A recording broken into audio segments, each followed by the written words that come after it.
Welcome back to Discourse, the weekly occult and esoteric podcast hosted by myself, Abammon the Great, and Dr. Anna Stone. Join us as we do an introductory dive to a branch of magic long occulted from the Western mind, Arabic magic. We will be discussing a style of initiatory star magic that utilizes philosophy, psychology, meditation, and talismans to turn the practitioner into a deity. So breathe in, young magus, and let the work begin.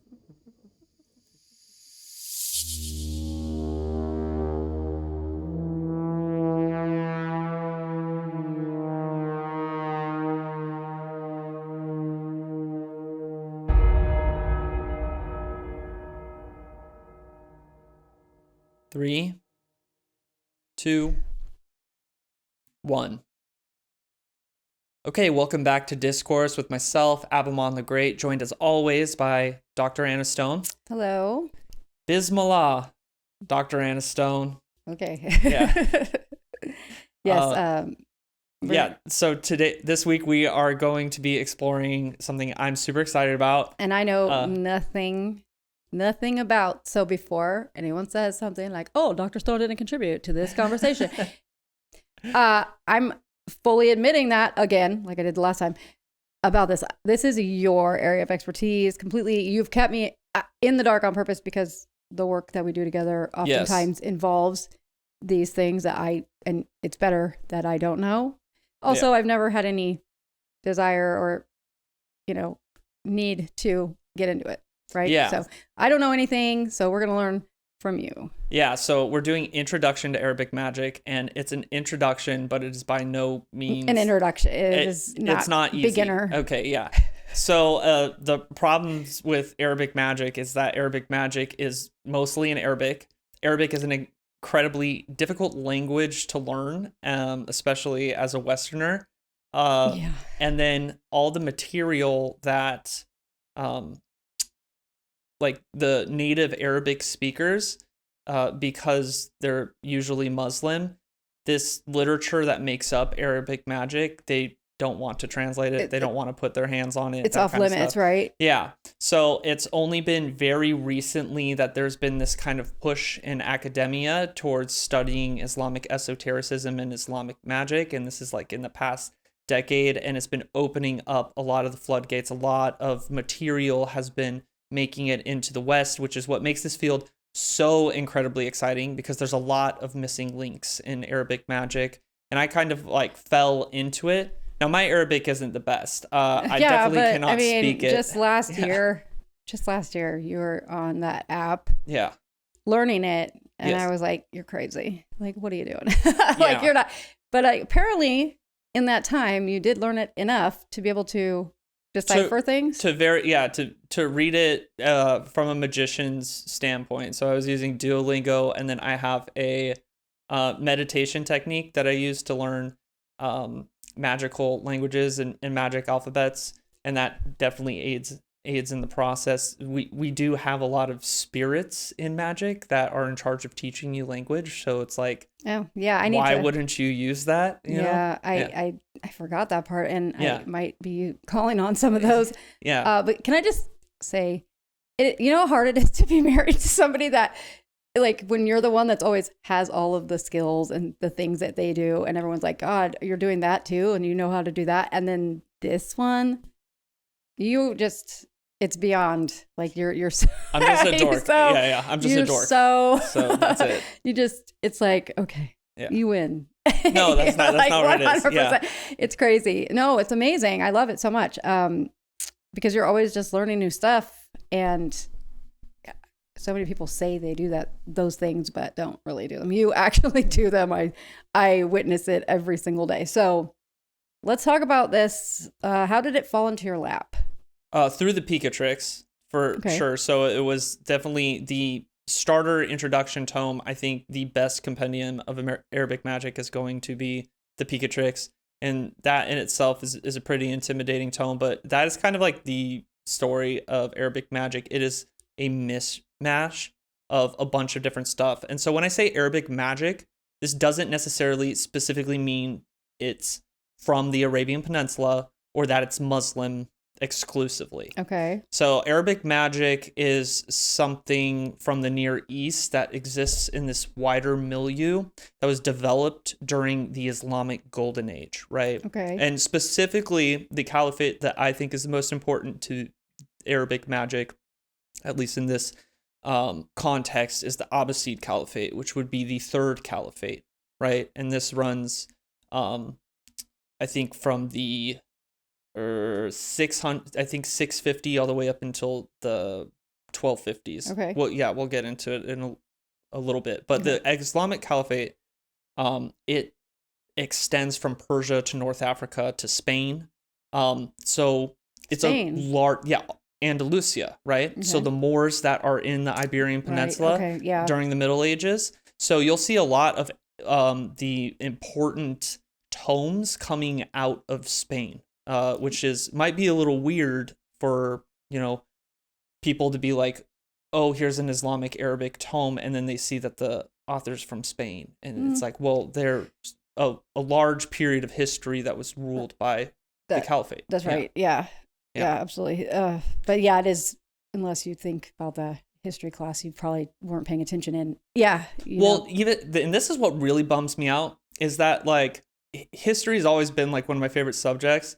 And it wasn't until my well into my adult life and well into my magical journey that I really discovered how important the caliphate was. Because when we learn about the caliphate in school or the Islamic Golden Age, it's glossed over. It's like, oh yeah, and then the Muslims were over here doing some, really important stuff, but like just inventing math. Yeah, and shit, exactly. But let's focus back on Europe. I know. It's true. Yeah. But the caliphate is an incredible period of history, an incredible empire. But because it extends so far, it's Arabic magic. It's going to have a lot of different influences in it. Right. So it's not strictly just Muslim, yes. Okay. And a lot of the practices in it are actually going to be counter to Islam, right? And this is a huge part of the development of occult philosophy and magical philosophy, is the philosophers in the caliphate trying to justify Arabic magic, trying to reconcile it with,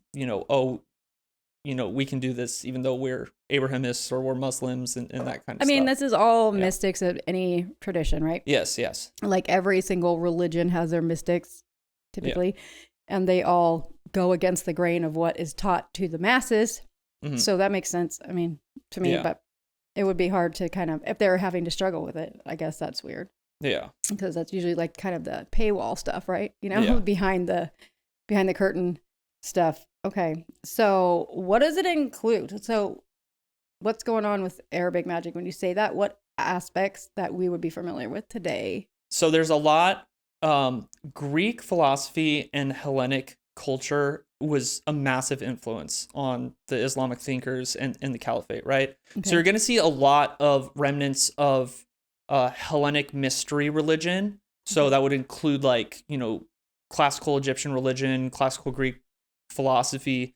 All that stuff is going to make it into Arabic magic, and it's going to be incredibly important to the thinkers in the caliphate. But you're also going to see pure strains like Mesopotamian and Babylonian, because this is actually directly in, smack dab in the center of the territory. So you're going to see a lot of a pure strain of that come up in the caliphate than it came up in the classical world. And then you're going to see a lot of remnants of the Arabian Peninsula where, this all started, and it's going to be their folk magic there. So you'll see a lot of folk magic practice infused in it. But they also held the Indians in really, really high esteem. Mm-hmm. So we're going to get into it at the end of the episode, but some of the adept yogic practices start making it into Arabic magic as well. And then Hermeticism is a huge influence as well. So you're getting a little bit of basically everything, and I think one of the things that I like about the caliphate over Hellenism is Hellenism was led by the Greeks, and the Greeks were syncretists, and they were trying to come up with these systems of one-to-one comparisons, right? To where it's Hermes is Thoth, is Mercury. This is what's going on in Hellenism. Whereas the syncretism that's happening in the caliphate is it's not just trying to bring everything together, but they're innovating, right? They're taking from this like core philosophy and these core practices, and then they're expanding on it in these unique, innovative ways that bring it together. So what brings it together isn't necessarily this comparative religion that the Hellenes liked to engage in. What's bringing it together is this really rigorous and intense philosophical exercise that the occultists, the magicians, and the philosophers of the caliphate are engaging in order to make them check out with each other. And this in itself gives birth to a very unique system of magic, which is Arabic magic, right? Cool. So I think the most important features of Arabic magic is that you're going to have astrology. Astrology is incredibly important to them.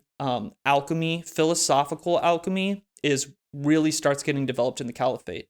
And then the subjugation of Djinn, which is their unique class of spirits. Right. And this is incredibly interesting. This is kind of the foundations of the Western Solomonic tradition, but they're big. They infuse mathematics. Algebra is something that they invented, right? So mathematics starts making it into their magic. Yeah. And then they're really big into calligraphy.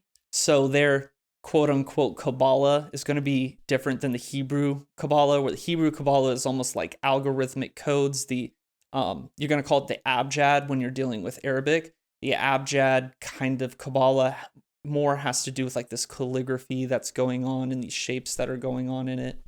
And then the most unique expression, I think the highest art of Arabic magic is going to be talismans. And talismans are so much more than people give them credit for. Yeah, you would say that. Yeah, says the wizard that makes talismans. Yes. Yeah.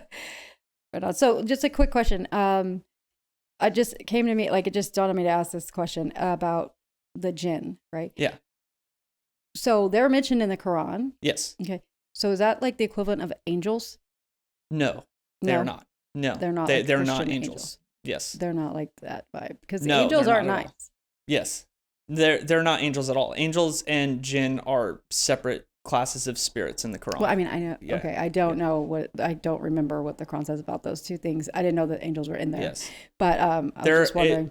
The lore for Djinn, the Islamic lore and the original Arabian lore, they are almost like a different species of like demons. Kind of.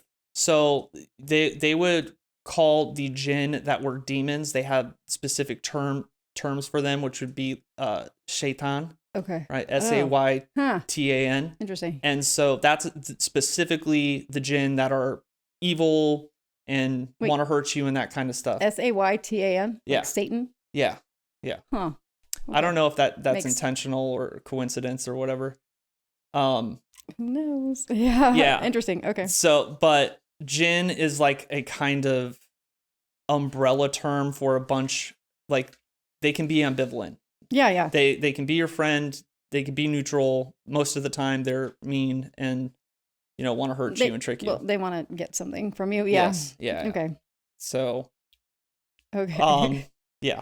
All right. I just thought maybe that was some correlation there, but I do think the Satan thing is interesting. Okay, to say the least. So, Islamic Golden Age. Yeah. Is you said 600s? Yeah. So. 750. That's 750, right? So I started with the Abbasid Caliphate, but before then, the second caliphate is the Umayyad, and that's where it kind of really begins, and that's the second caliphate. It goes from 661 to 750 AD, and then there's this Abbasid revolution that starts in 750 AD, and that establishes this singular caliphate succession until 1258. And so the reason that I give so much importance to the Abbasid is because it's the most extensive out of the caliphates that are established, but also that they had this policy of wisdom, right? They set up this thing called a House of Wisdom, and they were literally paying scholars the amount that we pay like modern day football players, in order to translate the wisdom of the peoples that they had conquered. I prefer that over how much we pay athletes. Yeah, could you imagine instead of the NFL, we just had like a bunch of scribes that were like translating? Yeah, that would be better. Yeah. I would feel less dumb about it. Yeah, so stupid. I mean, the NFL is pretty fun though, but okay. Yeah, so there's this is a huge project, right? And I mean, it's one of the beautiful projects, and it's in such stark opposition to the Islam that we're familiar with today, where they destroy their own heritage, their own, ancient Mesopotamian temples. Whereas like these guys were like, we need to translate all that wisdom, and we need to right? get it into Arabic. Maybe and they knew. Yeah. And it was through that translation that they preserved a lot of the classical material that was lost to Europe, right? So they preserved Plato and the Neoplatonists. They preserved, most of Aristotle's work. They had a bunch of material in Arabic that it wasn't until, the Renaissance that it made its way back into Europe. So while everybody's like working with scraps and bits and pieces and secondary sources, like these guys are over here continuing the tradition from the classical world, which is absolutely, let's just take a step back and thank the Muslims for that one. We could have lost, like we would be nowhere, like we wouldn't know Plato like we know Plato today if it wasn't for them, Yeah. We wouldn't know Aristotle like we know it today. And I would actually lay the entire Middle Age philosophy at the feet of the Muslims developing Aristotelian philosophy, So they're making massive advancements in philosophy, math, science, and magic. And I'm going to give you guys a little bit of a thread to chase down. Now, there's not a lot of like magic that's going on here, but this is like really cool. And if you circumambulate around the Brethren of Purity, their 9th, 10th century secret society. This is like an Assassin's Creed kind of secret society of philosophers and esotericists. They're in Iraq, and they put together this huge encyclopedia of basically all the world's wisdom, right? So in it, you're going to have science, math, natural philosophy, like all that kind of stuff. But they'll also have volumes that are on magic and esoterics. We do have it in English, but it's completely paywalled by academia. I think it's a Brill publication. Oh, yeah. And it's in like a bunch of different volumes, and each volume is like, $90. So if you want the whole encyclopedia, you're spending like a couple grand or whatever, or you can, Yeah, that's not. But you can find bits and pieces of it online. But I've been able to find the treatises on magic and occult science. I've been able to find those online for sure. It took a lot of digging, but these Brethren of Purity, they're going to be a huge inspiration for most of the. What was that? I don't know. That Something was crazy. behind you, but I didn't see anything move. Okay. Okay. We'll check the camera. Yeah. Yeah. Okay. Right. Yeah. See, just a normal day. Another day at our house of.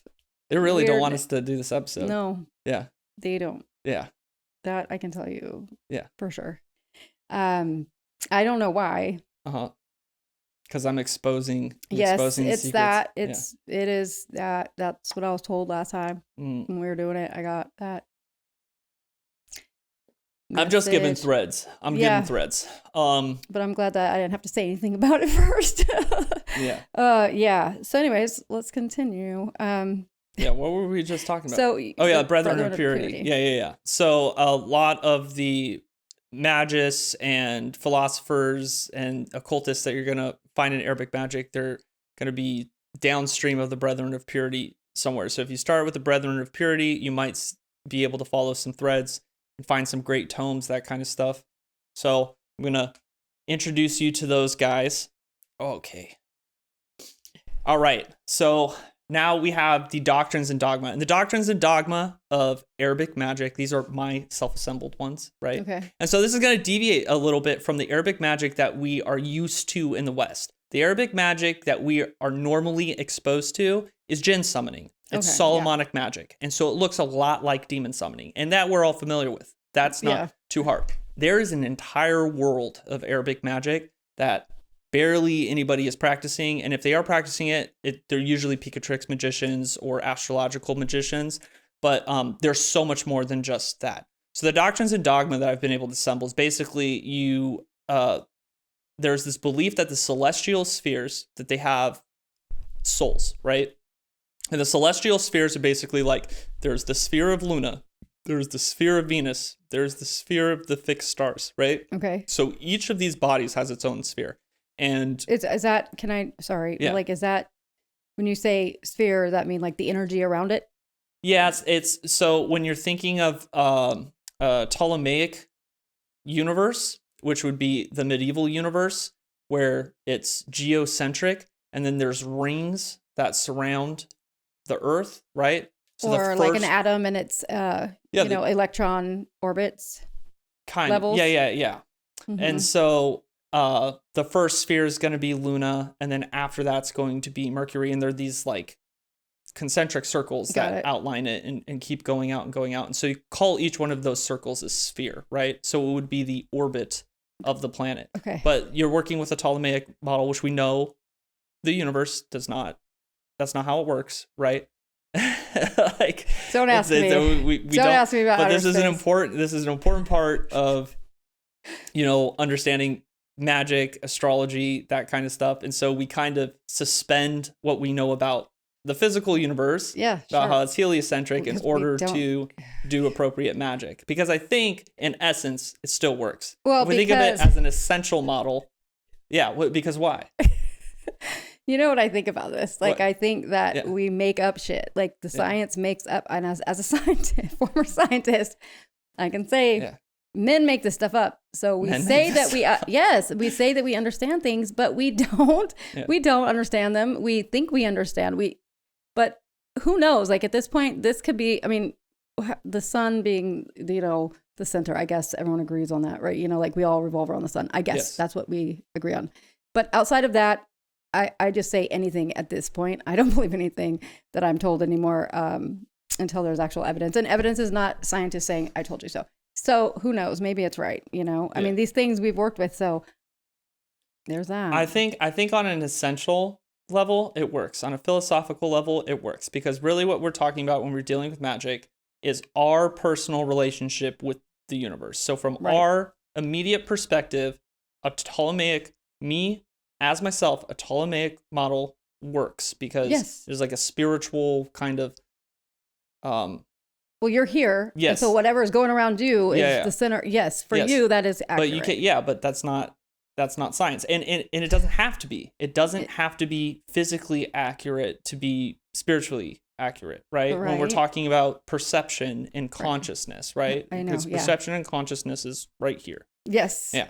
Yep. So the souls of the celestial spheres, they cause sublunary change. So everything under the moon, they can cause change in the physical world because they have souls. And the spheres, they're either these actual spheres that surround the planet, but they can also have these they can have the bodies of like animals or god forms, that kind of thing. And now the celestial souls, and those are going to be the souls that are in the stars and in the planets, they are causes that can work on human rational souls, and they perceive our worship and are responsive to our communication. So this is an important doctrine of it, that you can actually communicate with these celestial bodies. And so when those celestial objects are not in your immediate sight or immediate presence, you can substitute that with an idol. And this is where it starts getting tricky, because these are Muslims and they hate idols, right? And so we might be seeing within this kind of doctrine and dogma, so the same way that we see as like, oh, what's the darkest, most occult thing you can do in a Judeo-Christian thing? It's like, oh, summon a demon, that's bad, So what would the darkest, most evil thing you could do in an Islamic environment be? It'd be like making an idol, right? Because they don't like idols, oh, that's really occult.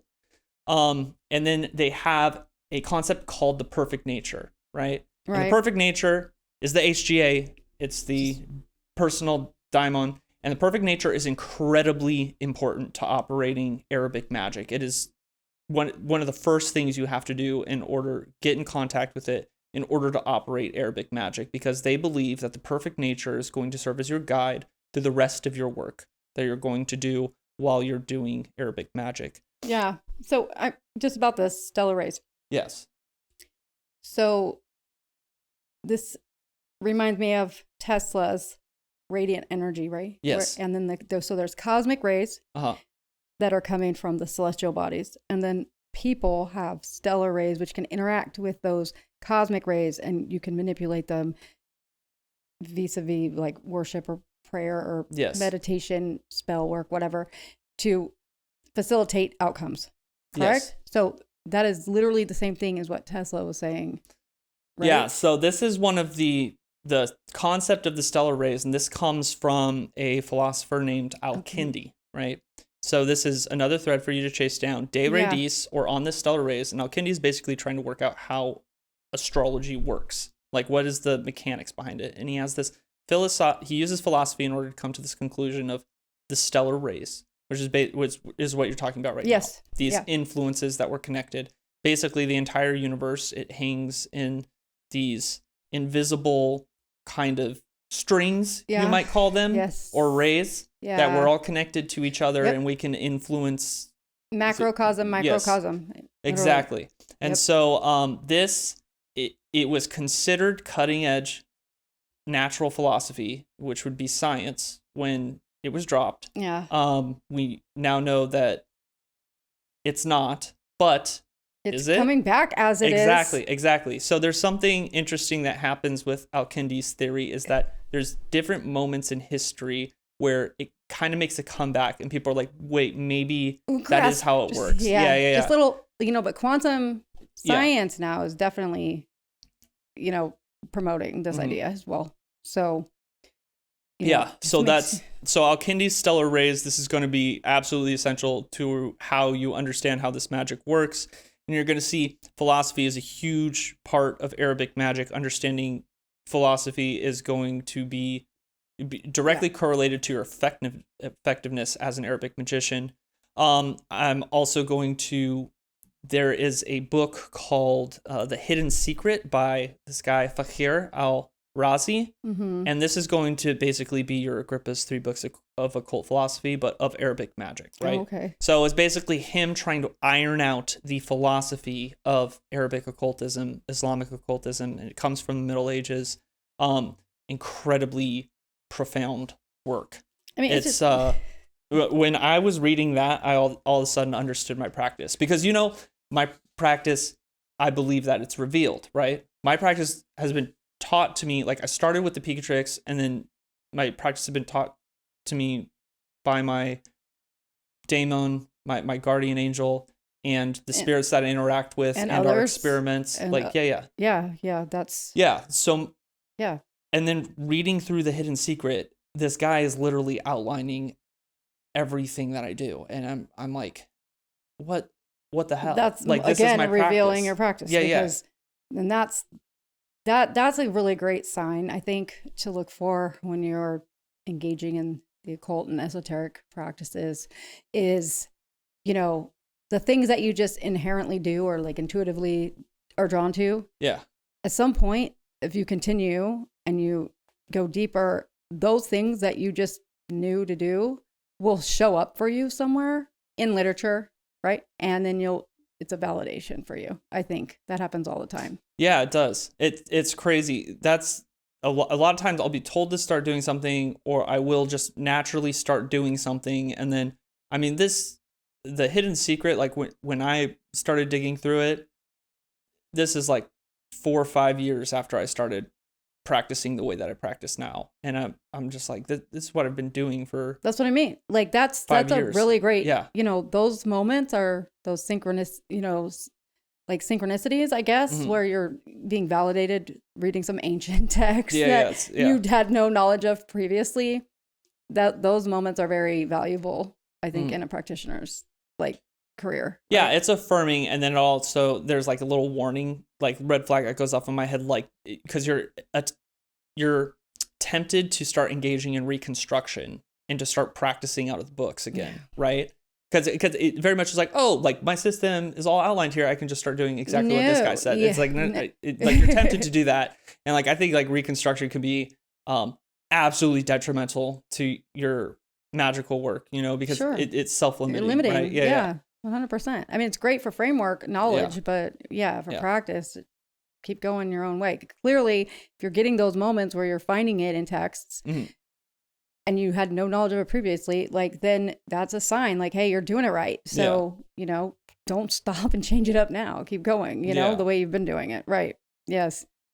Yeah. So with that being said, we're going to move on from that. And we're going to go into, I think, the most important philosopher to get familiar with. Now, this is like a philosopher proper. Is a medieval philosopher. So this is really intense stuff. I don't expect you to go read him, but just like maybe listening to some videos about him or reading some academic papers about him or that kind of stuff, getting familiar with his philosophy, because like I said, the operation of Arabic magic is only as good as your sense of philosophy, right?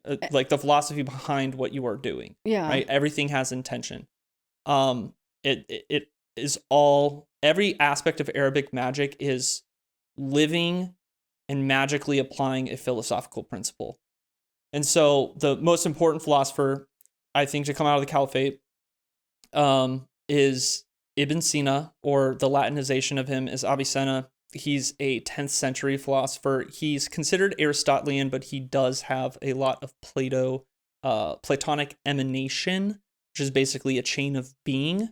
Has that within his philosophy, right? Okay. But Aristotle is the kind of natural philosopher. He's the scientist's philosopher, right? So it's very rational and materialistic.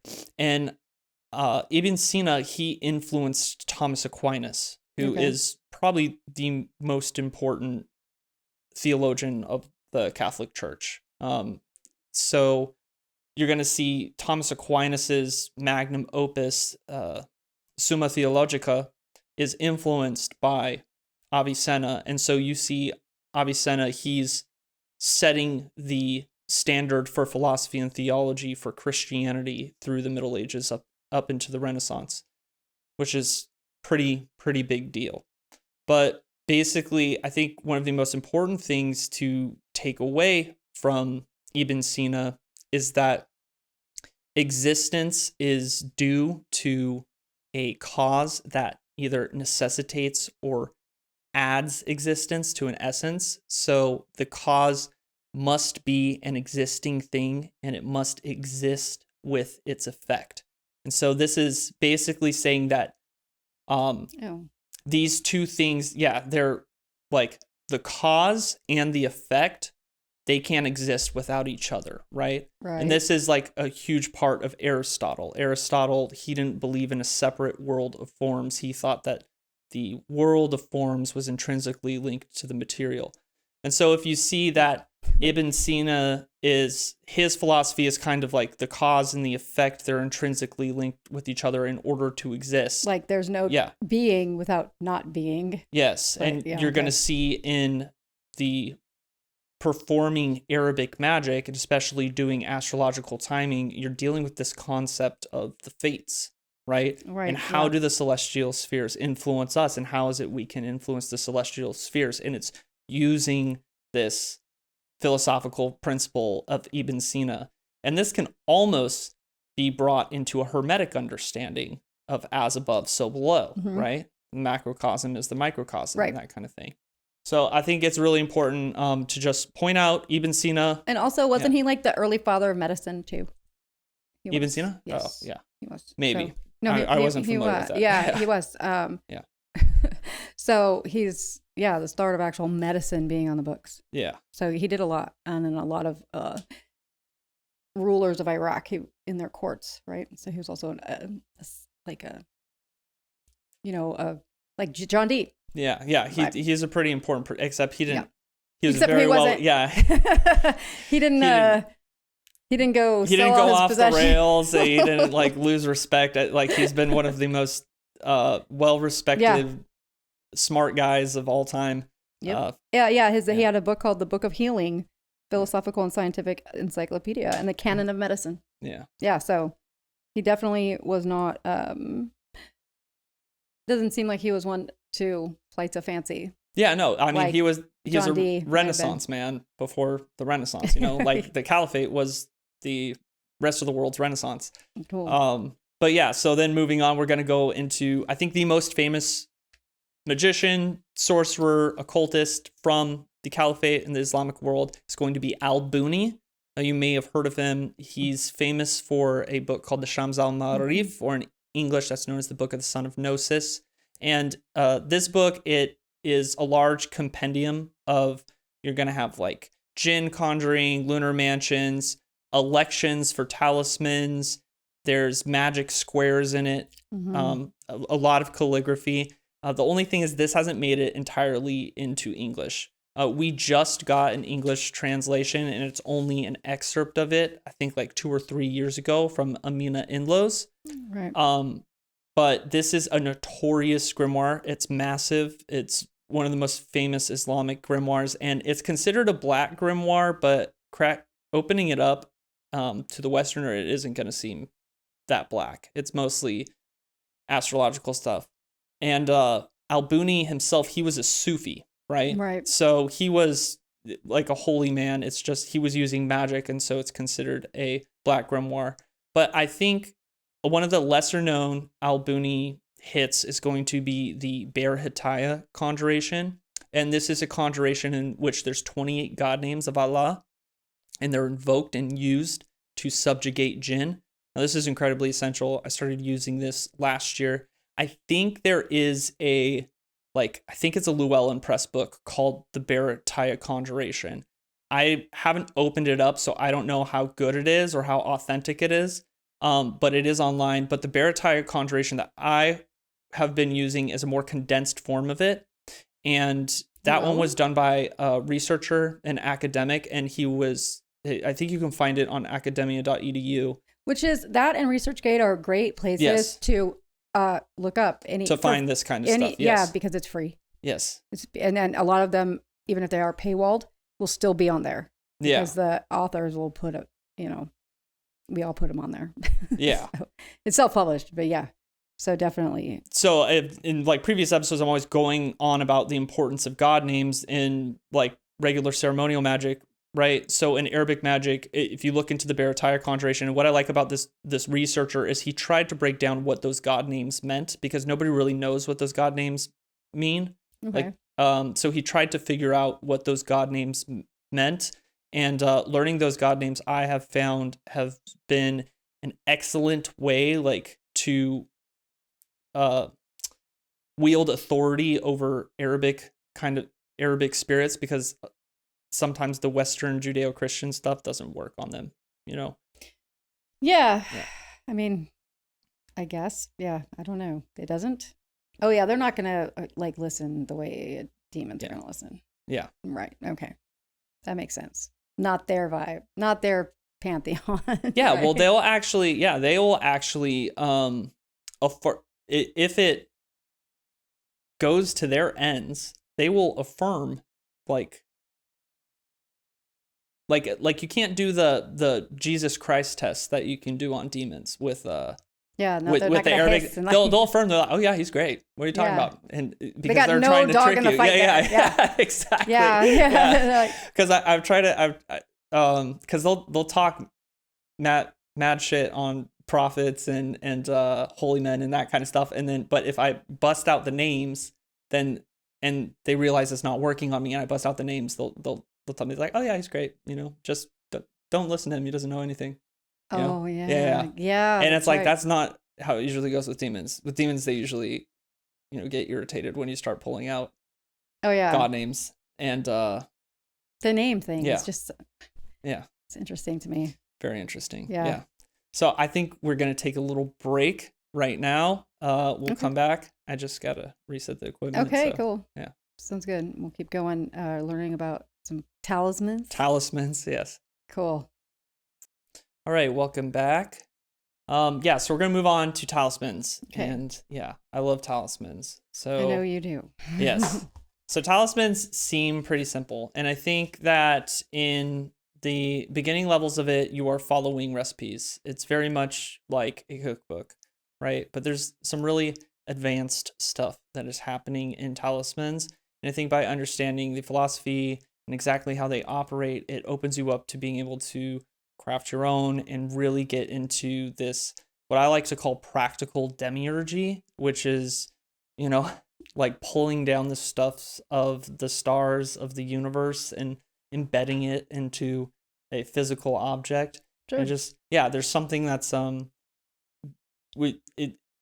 process is called ensouling, right? So you're ensouling a talisman, right? Okay. So it reminds me a little bit of like making a golem or whatever. Like a genie in the lamp. Yes, but this is where the genie in the lamp comes from, right? Right. Yeah. It does. And I've actually conducted, we've been joking around how we need to put a genie in a lamp and then just like put it on Craigslist, like for some lucky person, just to be like there's a genie in the lamp, like lucky or not. Lucky or not, yeah. Just like really, it's really pissed off. Like just be careful with it. See who gets the $20 genie in a lamp. Yeah. Yeah. But I've actually experimented with this. I know. I remember. I figured out how to put genies in lamps. Yeah, wasn't I camping? You were camping, and it was camping with my friends. A shit show. Yeah, and you're like, yeah. and I haven't done it since. Yeah, because I was like because I had a good relationship with this Djinn. I had a really good relationship with this Djinn, and so that's why I thought I would put it in the lamp. I was like, yeah, like I mean. But they taught me how to do it. Okay. They told me how to do it, but they have told me like don't do it. Right. Before, right. Yeah. I think like when I first started conjuring them. Do you remember that night we were using the dowsing rods or whatever? And there was like probably. Yeah, we were using the dowsing rods because I just like conjured 5 spirits and I didn't know what they were. And so we're playing around with the dowsing rods and I like asked the dowsing rods. I was like, am I supposed to be binding you guys? And the dowsing rods like started freaking out. They're like don't do it. And I was like, okay. So I go on a camping trip with my friends. Yeah. 200 something miles away. And I get this text and like that you did that. And I'm like, what?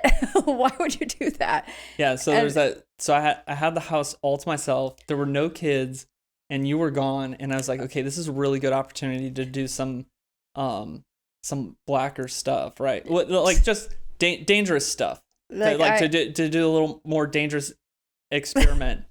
And so I decided, I was like, I'm gonna, put a genie in a lamp, and there's a specific material that you need in order to do it. And I'd figured out what the material was, and so I conjured this Djinn that I had a really, really good relationship with, and I put it in the lamp, and the lamp like caught on fire, and I could like it was like in my head like screaming at me, and it was like super pissed off at me.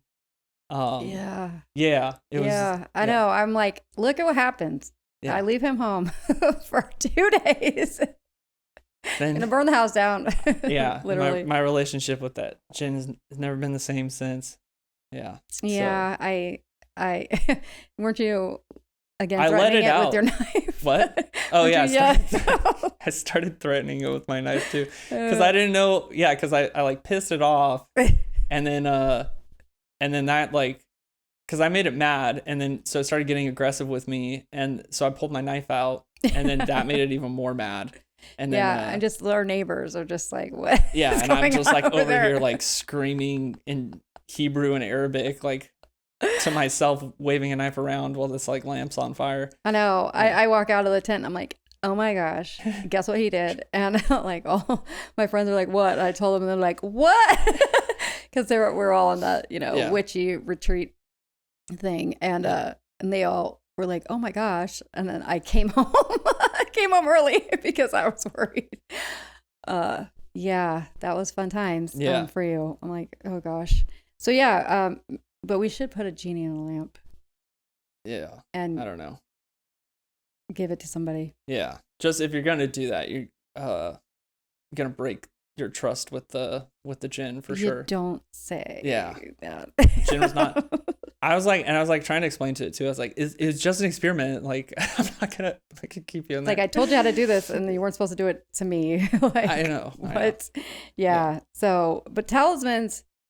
So in Arabic magic, though, talismans are a lot. So I think the word talisman, people understand it vaguely. Oh, yeah. Like, everybody knows what that word means mostly. Yeah. Some enchanted object, right? Yeah, it's basically an enchanted object. It's particularly the way that I understand them is that they're ensouled either with a spirit or with a moment in time.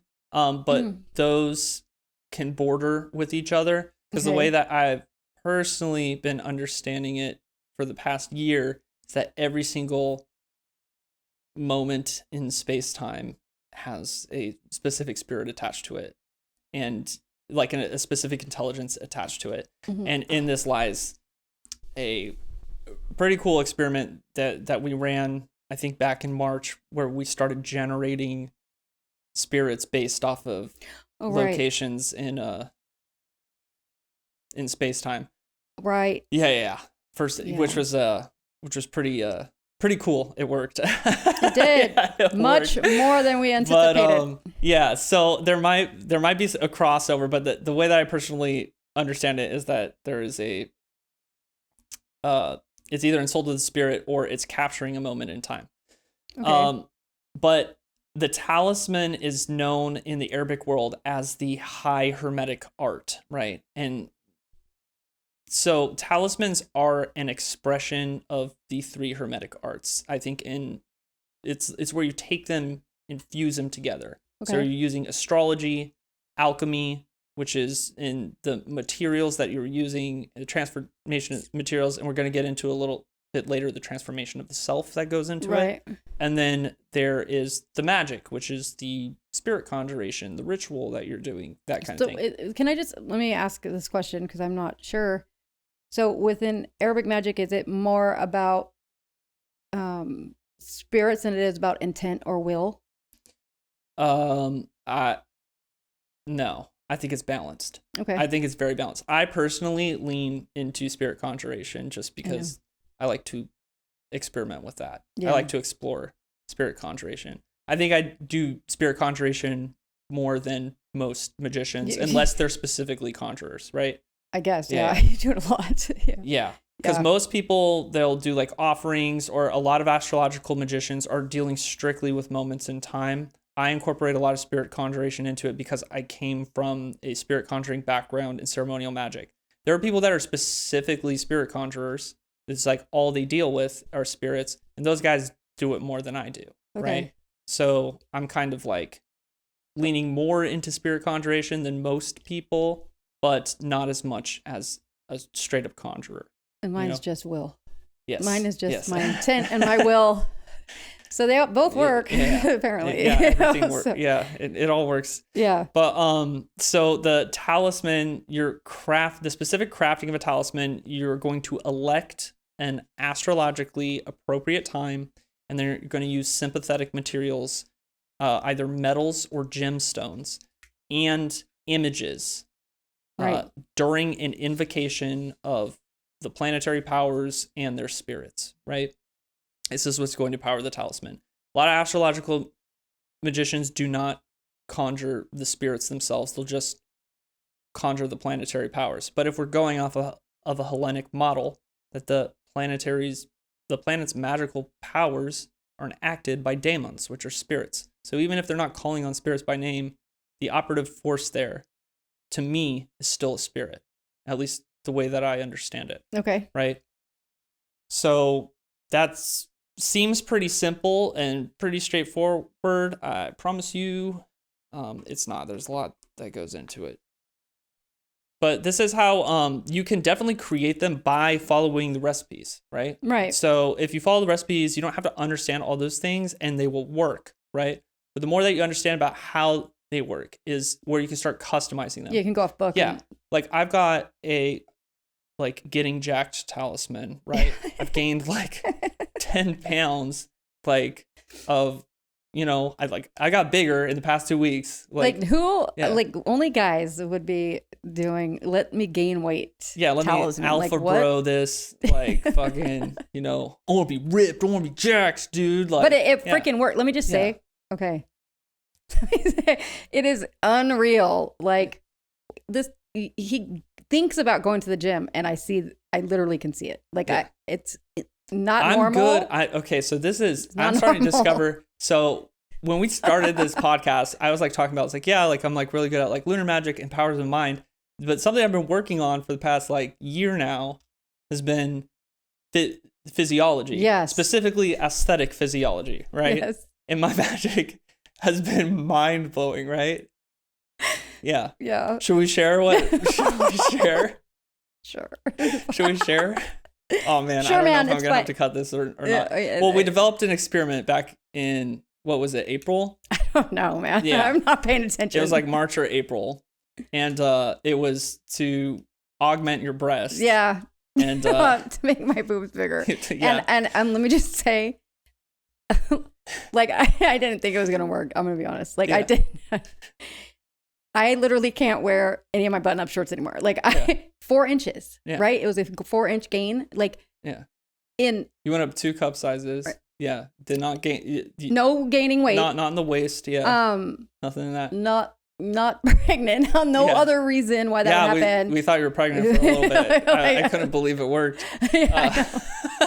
And then so like I turned around and was like, well, if I can do that, like gonna make like getting jacked talismans. So yay. This and is that definitely over like a his month. thing. Yeah. I didn't care. I'm dude, like, go ahead, crazy, experiment with me, fine.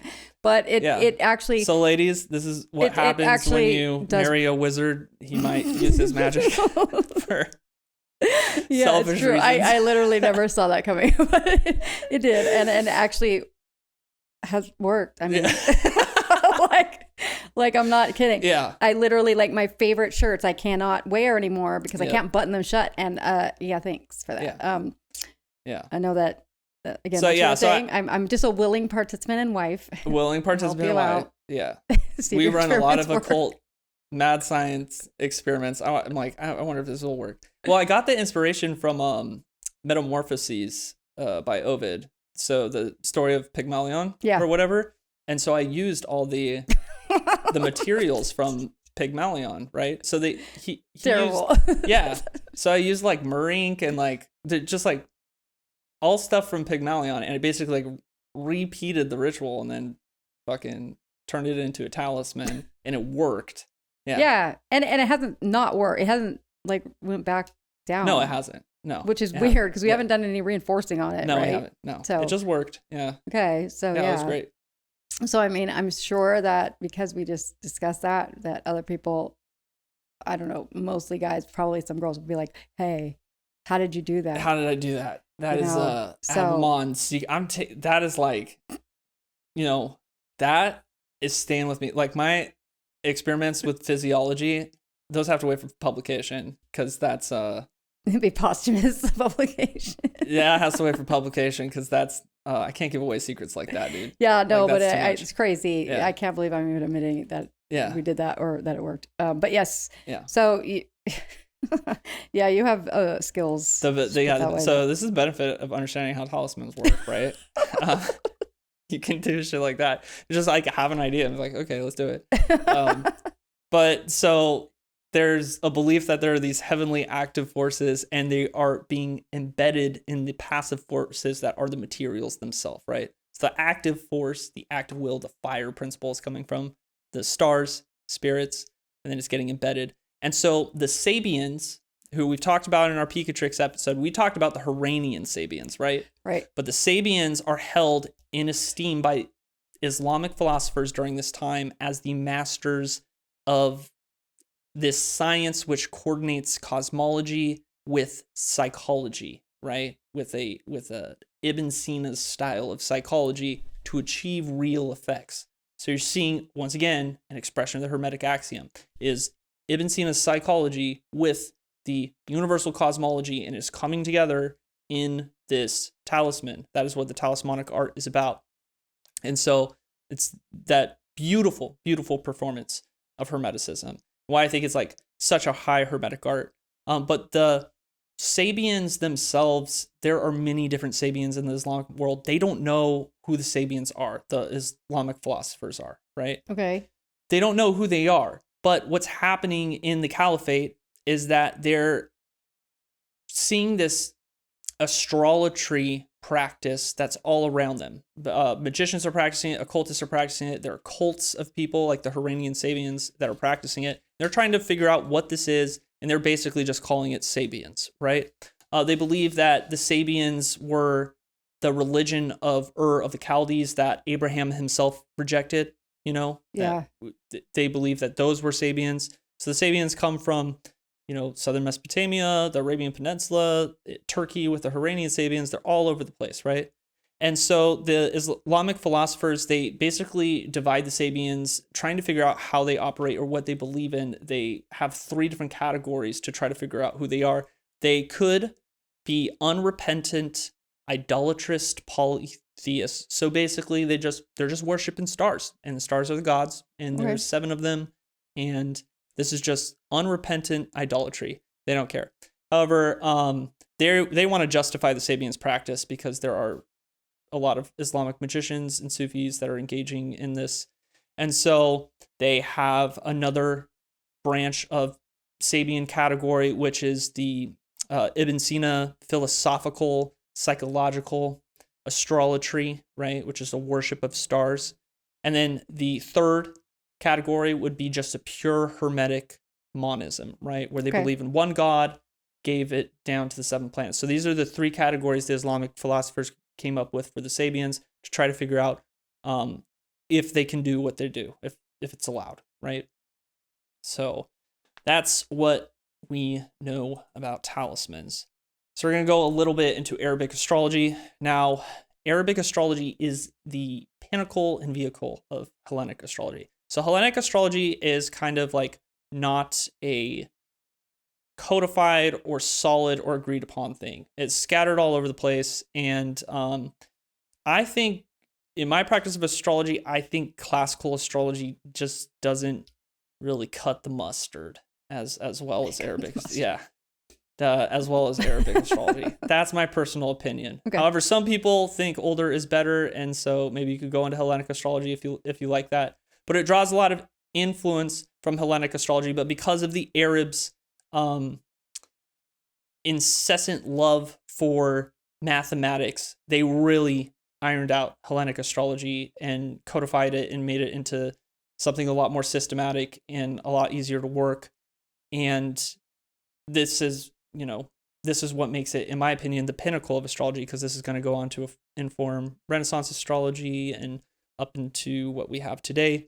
So if you look at a sky map, like if you go online, you look at a sky map, you're going to notice like a ton of the stars have like Arabic names, right? And it's because that's remnants. Like the Arabs did all of that. You know, they did the sky maps, right? And we still have, the stars are still called by those names, right? So you're going to see what they use, those star names, those are indicator stars. And the indicator stars are going to be like when a planet gets like close to it, that indicator star is going to power that planet. And it's going to have some certain magical kind of effect, right? Okay. You'd also use it for navigating as well. But the Arabs, they drew influence from Hellenistic astrology, but they still had the astrology of the Babylonians, of the Mesopotamians, which is the original astrology. Right. Which is where we can see a direct lineage from the OGs right there. They also drew influence from the Indians. They held the Indians in high esteem. So if you want to get into Arabic astrology, I'm going to give you a thread. This is really difficult stuff. Like, yeah, and good luck finding any of that. Yeah. So I think the best one that's like contemporary and modern is going to be Book of the Nine Judges by Benjamin Dykes, and he takes a bunch of different source materials. Benjamin Dykes is, I think, probably the modern authority on Arabic astrology. Right. I like his work on Arabic astrology. Good luck finding that book. Yeah. Let me tell you. Didn't I get that book for you? Yes. It was the last book. Yeah. It was the last one I searched. Maybe they were using girl math on you. Maybe they just have like one left literally for sale. It was pre-owned. I had it was pre-owned. Like I had to get it, from one of those used booksellers, and I had been looking for it for like a month.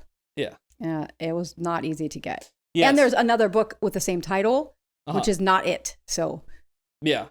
So that one, it's going. He compiled a bunch of different sources into that one, compared what all these different sources had to say it's about. big. Yeah, it's pretty big. It's encyclopedic work. So if you buy it, then you buy it. You commit to learning astrology. That's going to be your reference guide that you're going to use. It's pretty like good. 900 pages or something. Yes. Yeah. But if you want to go to the Arabs themselves, I think one of the most important works is going to be The Great Introduction to the Science of the Judgment of the Stars. And this is going to be Arabic astrology from a medieval source. And he's telling you how to get into it and, how to work it. But that's by Abu Maʿshar.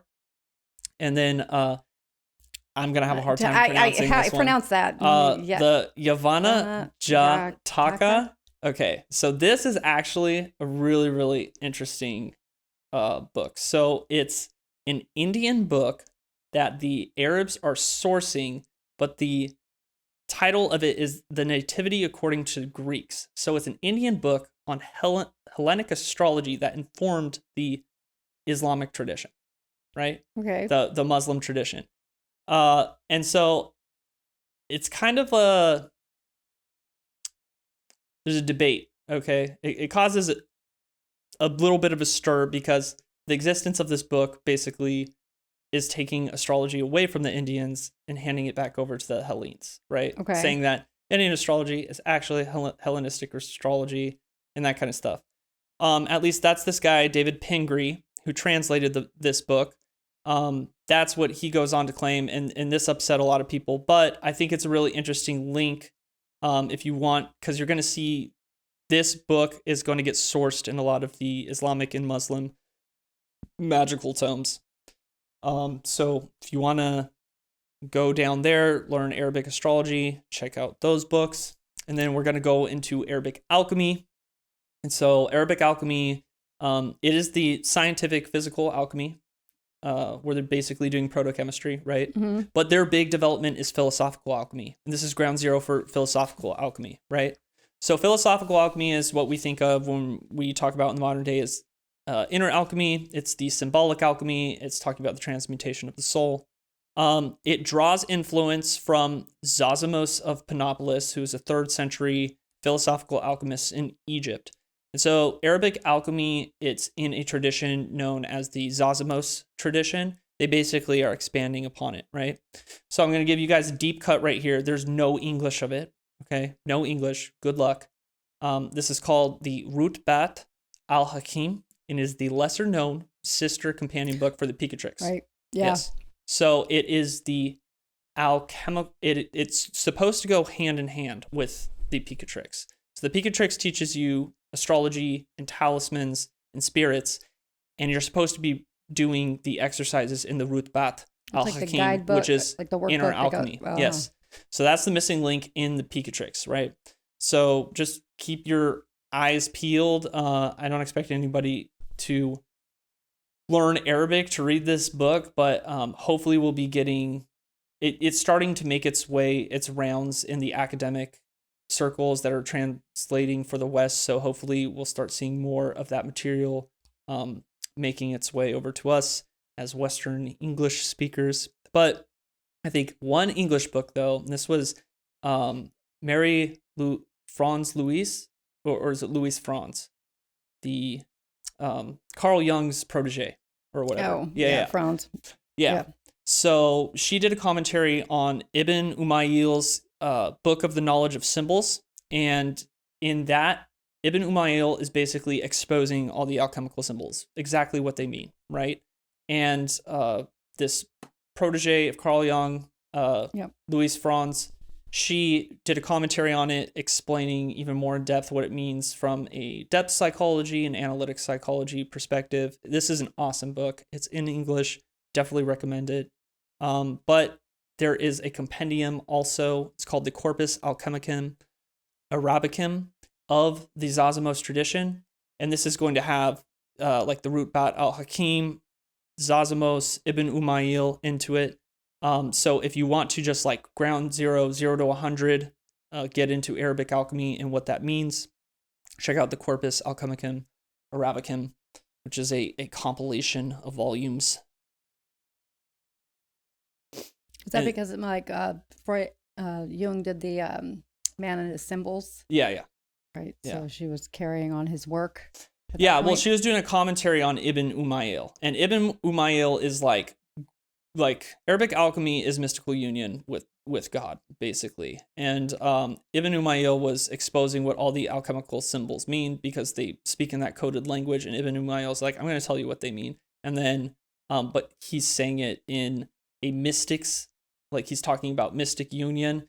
And so Marie-Louise Franz is then saying what that means psychologically speaking, like from a contemporary psychological perspective. Yeah, because she also co-wrote Man and His Symbols. Yeah, okay. So we're going to talk about what does Arabic magic look like when you're performing it. Okay. So you know exactly what it looks like. Yeah. So the performance of rites. Exactly like like what? Like what you expect to see. I don't know, when like out of a movie or something. Oh, really? I think so. Yeah. Okay. That's I would cool. say it does. It's aesthetic. Very theatrical. It's theatrical. Okay. That's in awesome. my opinion, because I mean, the way I do magic is like in my head. Yeah, like I don't have to do all this stuff. Like, you know, this is very deliberate. Mm-hmm. Yeah, it's very deliberate. It's very intentional. So what I like so much about it is that you are ritualistically exercising a magical occult philosophy, right? And so everything is intentional because you're exacting philosophical principles and how you understand the spiritual universe to operate and the physical universe to operate. Right. And that's what we're doing in ritual. We're repeating those behaviors and laying out those philosophical principles through action. And that's what, in my opinion, makes the magic work. But the practitioner is basically going to gather all the materials. I mean, everybody's familiar with this, that are sympathetic with the planetary correspondences, right? Yeah. So sometimes that's not as easy as it sounds.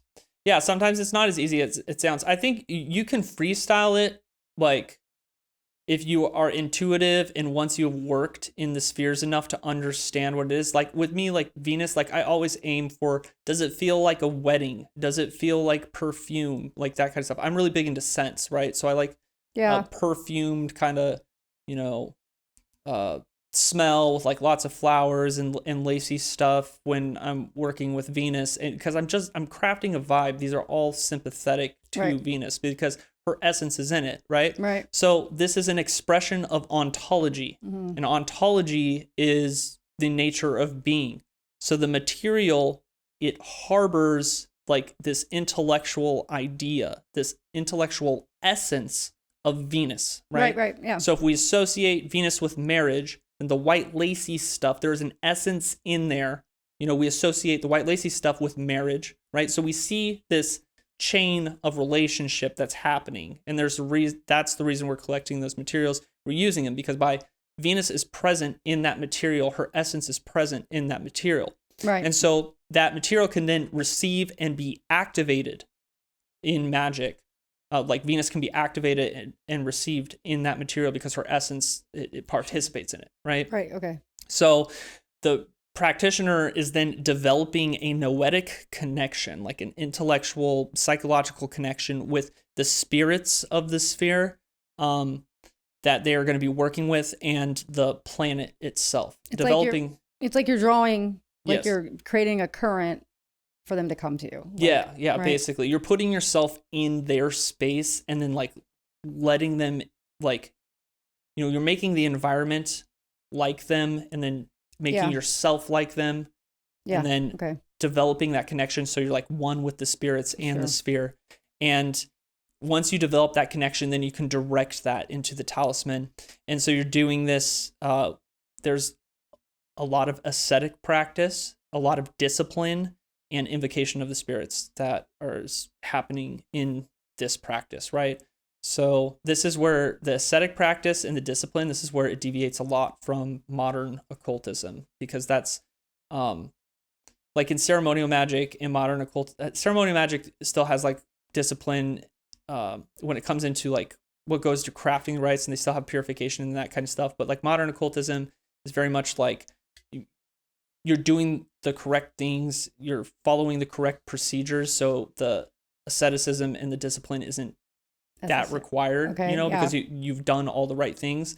Whereas this is, so you notice that I don't really do offerings or sacrifices, right? Yeah. Yeah. So sure. the reason I don't do offerings or sacrifices is because I'm doing the ascetic practices and the discipline, right? I'm getting rid of the stuff that negates that planetary sphere, and I'm offering it to it, right? Okay. Yeah. So I'm having it consume, like through discipline and through ascetic ritual, Right. having that planetary sphere and those spirits consume that, take it away, and then now I'm more in line with the sphere. So it's like you're kind of proving yourself worthy of their presence. I think it's like it's like the Pygmalion. I'm like making myself into the sphere. You know, Yeah. everything about me is the sphere, right? Right. Okay, yeah, that makes sense. So then the metals are a really important part of, you know, this practice. They are considered to be the most perfect and pure expressions of the planetary powers. And so because they have that tie to alchemy, the metals have the tie to alchemy, then they are this physical expression of the philosophical alchemy, the inner transformation that you're going through, right? The talismans themselves, there's like a huge debate in the Islamic world, is like, are the talismans idols? You know, because once you have the talisman, you're supposed to be treating it as a living object because there's a spirit inside of it. Oh. Yeah, you're supposed to be talking to it. You're supposed to be, you know, like suffumigating it, cleaning it, taking care of it, that kind of thing. Yeah. You know? So it could be viewed as an idol, and a lot of people did view it as an idol, but there were specifically magicians who worked either metallurgy or jewelry crafting are especially gifted at this art. And it's something that I've been dabbling with. I really enjoy it. I feel like, you know, it's beautiful. But I'm going to give you guys a little tip. This is a lesser known sorcerer. His name is al-Safa. So he was famous for rhetoric, grammar, linguistics, that kind of stuff. But when the Khans came and took over, he was basically made the court sorcerer for this guy, Chagatai Khan. And there's a lot of stories about him. Oh. He was able to, the Khan, he, you know, wanted to go hunting, and this al-Sakaki, he was like, what bird do you want? And he pointed at the sky, and the Khan, he picked out 3 of the birds, and he like used a talisman, said some words into it, and the 3 birds dropped out of the sky. Yeah. But so he was able, so this Khan really liked this guy, right? This al-Sakaki. And this, I'd be like, dope. He was like, I've got like this like super powerful sorcerer, right? Well, there was like a political rival in the court of al-Sakaki that al-Sakaki like said like, hey, this guy's like bad for you or whatever. And so he gets kicked out of court, and this guy is like so infuriated. He goes to the Khan and he's like, look at, if al-Sakaki can get me removed from your court using magic, what do you think he can do to you? And then the Khan all of a sudden like has like, oh crap, like this guy's a powerful sorcerer. I mean, that's a really he can take my throne, you know? And so then he throws al-Sakaki in a prison where he dies. like all court sorcerers or whatever. Yeah, man. Yeah. Because you're not, I mean, where's your magic now? Yeah, exactly. Like, come on. Exactly. That's like, what happens. you guys, yeah. like, Well, especially, I mean, if you're a magician that requires materials and you get thrown in prison, it's like, see, that's why like, see, just intent and you're will. gonna like I'm good. CIA walk through a wall, like just like you can't imprison me. It's all on my mind, you know. Like dissociation. Yes. So check out. He's got a famous book on magic. It's the Kitab al-Shamil, or the encompassing book. In the ocean of perfection. If you want to get into some of his magic, this is a slept-on sorcerer. Definitely. Sounds pretty badass. Yeah, go poke around him. Minus dying. Most in a people prison. don't know about him. Yeah. So we're gonna talk about a really, really important ritual. Okay. And this is gonna be kind of mind blowing. Is it? Because I literally just discovered this ritual a few weeks ago. Oh wow. Right. So no, I don't. Scattered amongst all these Arabic tomes are fragments of this kind of initiatory ordeal that these adept magicians would be undertaking, these Arabic magicians, right? Oh God. And so the Islamic scholars, the medieval Islamic scholars, they believed that it was rooted in the ancient mysteries of the Babylonians, the Egyptians, and the Greeks, right? It's an initiatory ordeal, and was preserved by the Haranian Sabians. So in this ritual, it takes several years. It takes a long time. Magician slowly initiates into the planets and spheres, undergoing these prolonged periods of intense ascetic rituals, and they're slowly deifying themselves and turning themselves into a talisman. So the moon ritual takes a year, and then you move on to Mercury, and that takes a year, and then you move on to Venus. And like the Venus ritual, highly suspect. It's an orgy that, okay, maybe that's not too suspect, but the orgy includes beardless boys. So I mean, it's women and beardless boys, highly suspect. And then the Mars, highly suspect. The Mars aspect of the ritual includes murder and cannibalism. So yeah, interesting. I'm telling you, I think there's some workarounds to this.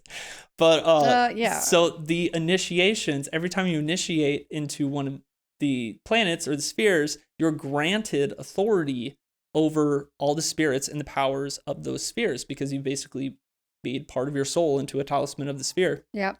And you can see traces of it. I have seen traces of it in the Picatrix and the Ginza Raba of the Mandeans, right? I've seen traces in it. Okay. I just discovered that there are these Islamic scholars in the Middle Ages that are talking about this crazy planetary ascent ritual a few weeks ago. And this has been something I've been performing for 5 years. Right, yes. Because I know. Yeah. That's what I'm like sitting here going, what? Yes. See, it's another one of those events right there that I'm talking about. I was like mind blown. I was like reading it. I was like, what?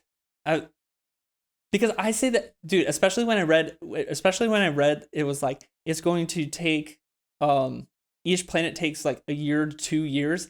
And what do I always say about what I do? Like when somebody's like, when somebody like asks me, it was like, oh, like I want an initiation, or I want to do that or something. And I try to walk it. I always tell them, I'm always like, look, like these initiations, it's a series of initiations. And I don't know how long it's going to take, but it could take a year, 2 years. It could take a long time. So you get it. You just keep going, Yeah. Yeah. So it's what you've been doing. This whole time. And I remember when you started doing these things, you're like, I just don't know if I'm doing the right thing. Blah, blah, blah. I think I met you after I'd finished my first one. Right. But then you started going on this other path, remember? And you're like, I think it's not, I'm getting off track, but it wasn't. No, it wasn't. You weren't off track. I wasn't off track. And I remember I'm like, no, you're supposed to be, you're doing exactly what you're supposed to be doing. I've just been repeating history. Yeah. Mm-hmm. Crazy, man. Mm-hmm. Yeah. See, that's what I mean. These are those moments where it's validation, like that you're doing it right. Yeah. Because you didn't know that. I didn't. No. I know. I had no idea. I was like reading this a few weeks ago about this planetary ascent ritual, and I was like, this is like what I've been like saying. It's like, oh, it's like hidden in the Picatrix, but like it's not really in there, And I was like, because I discovered it through working the Picatrix and then talking to the spirits, and then like just following the synchronicities and going down my own things, and then and all doubting of a sudden, and process, doubting lots always. of doubting process always, because I'm my head's broken. It's not. No, you're grounded in semi-reality. Yeah, sometimes. I have to be. You have to be grounded as a wizard. You have to do it.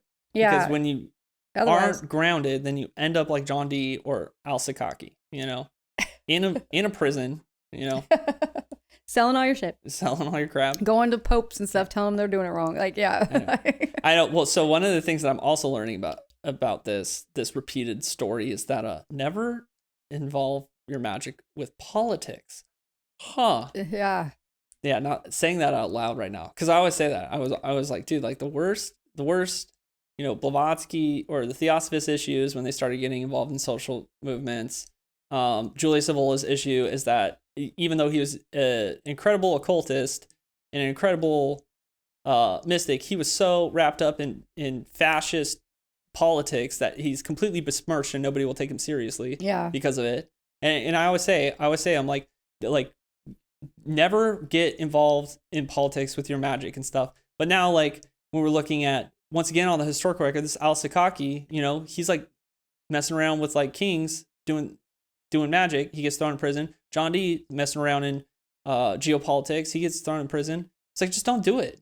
It never works out for anybody. Right. Yeah. I mean, I don't know how much of a choice some of these people had, but like, you know, if you're taken up by a king or a ruler, like, what are you going to do about it? Yeah, I guess. You know, but we're not in those times right now. We're not in those times until the CIA Yeah, comes I was just going to say, nothing to see here. The FBI comes knocking, like, so Dr. Stone. Stop. Yeah. we don't play with that. What exactly do you know about nothing about NASA? They're liars. Is what they are.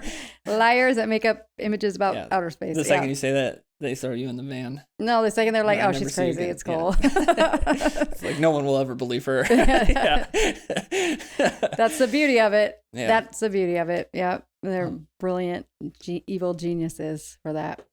Yep. So, yeah, no, NASA's lies. Lies. Just like, you know, that freaking lunar module. Like, come on. Yeah. So I think we're going to, we got one more that we got to talk about is meditation and the Indian connection. Okay. And this one was mind blowing to me when I found out about it because meditation is a big part of my daily practice. Oh, I know. And I think out of all the rituals I've participated in, I think I spend personally in my personal practice, I spend more time meditating in my ritual than most other rituals I've participated in. A lot of people don't even meditate. I know. And can I just say really quick? So there's new research out about meditation, right? And so if you're a person that has some underlying trauma issues, it can actually be harmful for you to try to do that. FYI. So I think it doesn't necessarily have to be like silent, like. Right. You do yours. Maybe. You're very still. You do. I mean, you say things, but like, you know. Yeah. Didn't you hear me chanting this morning? Yeah. But I mean, most people, when they think of meditation, I think they think of like sitting there in the lotus position, like, you know, whatever. Yeah. But trying to clear your mind out. That for somebody that has some trauma or intrusive thoughts can be really problematic. Mm. So, if you hear that and you think, I can't do those things, it's not true. You can do it a different way. You know, we can talk about that. There's a lot of different types of meditation for sure. Yeah, just don't feel bad. But so discovering this, so meditation is just something that I've always done for myself in my personal practice because it helps me get into the right place that I need to be in to do magic. Like that is a very like personal thing for me. But discovering these medieval scholars and philosophers that are trying to figure out like what's going on with occultists and magicians, there is an Indian connection. And so they describe that the practice of the Indians in meditation, so they're talking about like the yogas, right? Lends great importance to the skill of completing the planetary ascent. So it is likely going like this Indian influence that they keep pointing to, you know, that they keep saying like these guys are the masters that you're going to see in their tomes. They're pointing to a practice that these magicians are doing. And it's not really spelled out that much in the Arabic literature, but the meditator is basically becoming this mediatrix between the intelligible, which is the intellect, and the sensible, right? So you're bringing your senses in line with your imagination. Right. So what you're imagining is now becoming what you're seeing, what you're smelling, what you're feeling, right? And this is like CDs, right? Like Indian CDs, Indian superpowers. Mm-hmm. And you can use these to control the natural phenomenon or whatever. Yeah. So they're also talking about the Arabic magicians and occultists that they're engaging in vegan practices as well.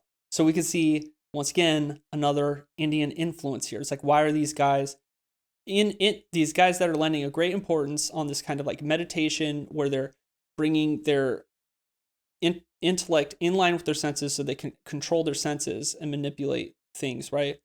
They're also engaging in this like kind of vegan practice. And we're seeing the yogas, like they're talking about the yogas. Right.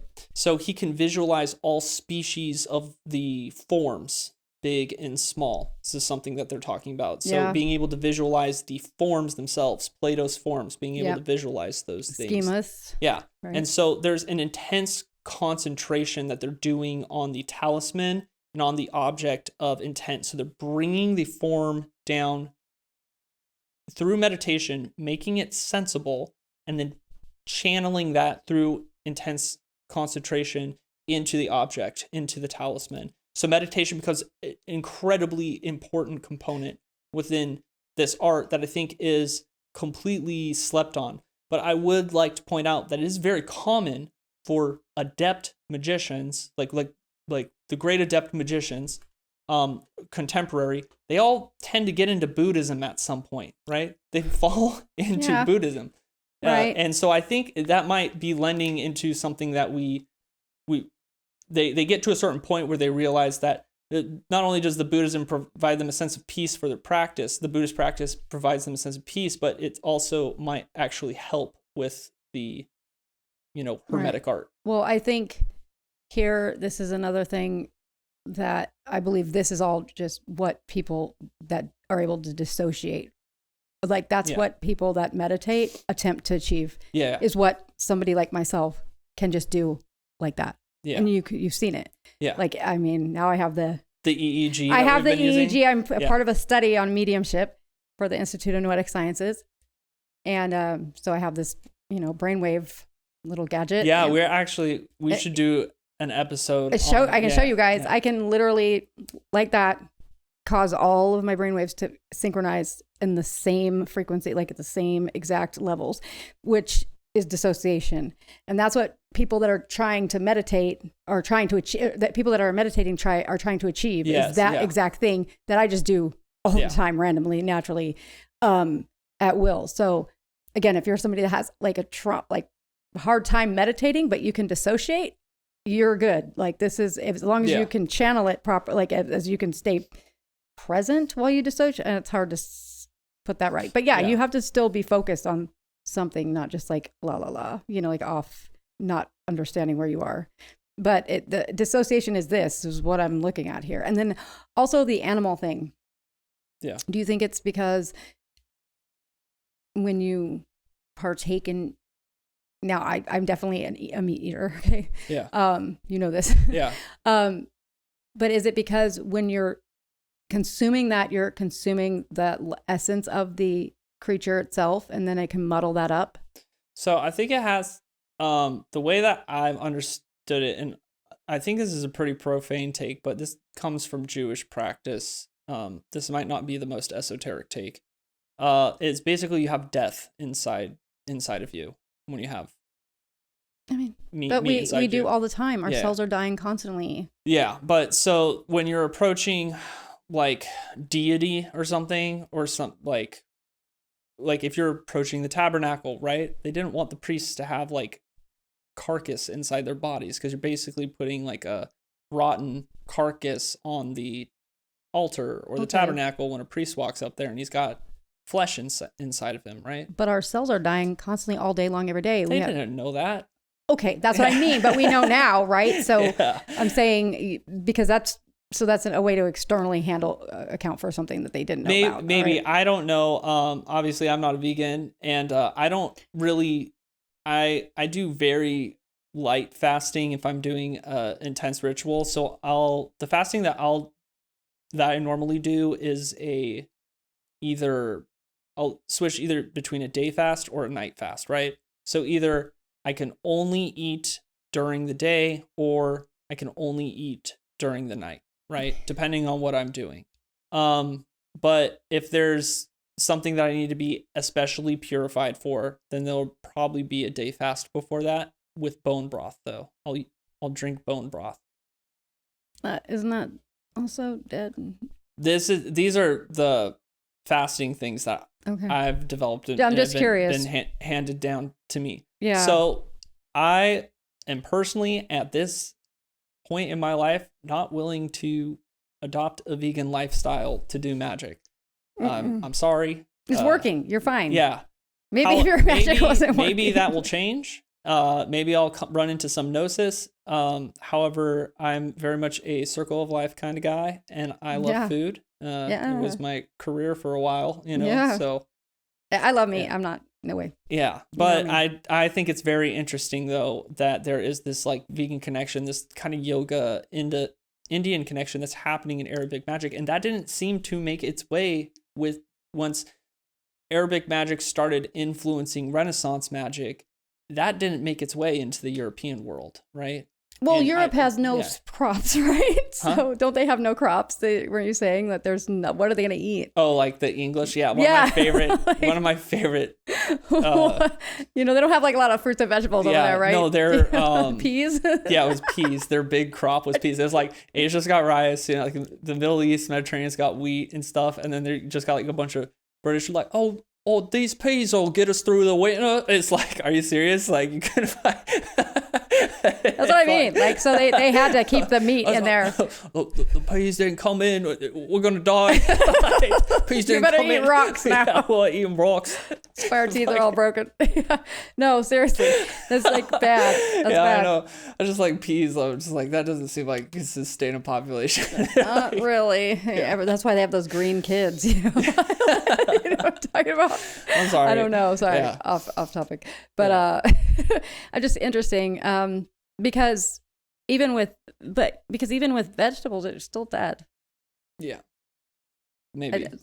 They had it that you're talking, you once again have to put yourself in the mindset of these people, right? So they had different worlds or kingdoms. There was the animal kingdom, the vegetable kingdom, and the mineral kingdom, right? Oh, that was medieval natural philosophy. That was medieval science, right? And they're like on the lesser scales of like importance. Is that? Yeah, it wasn't.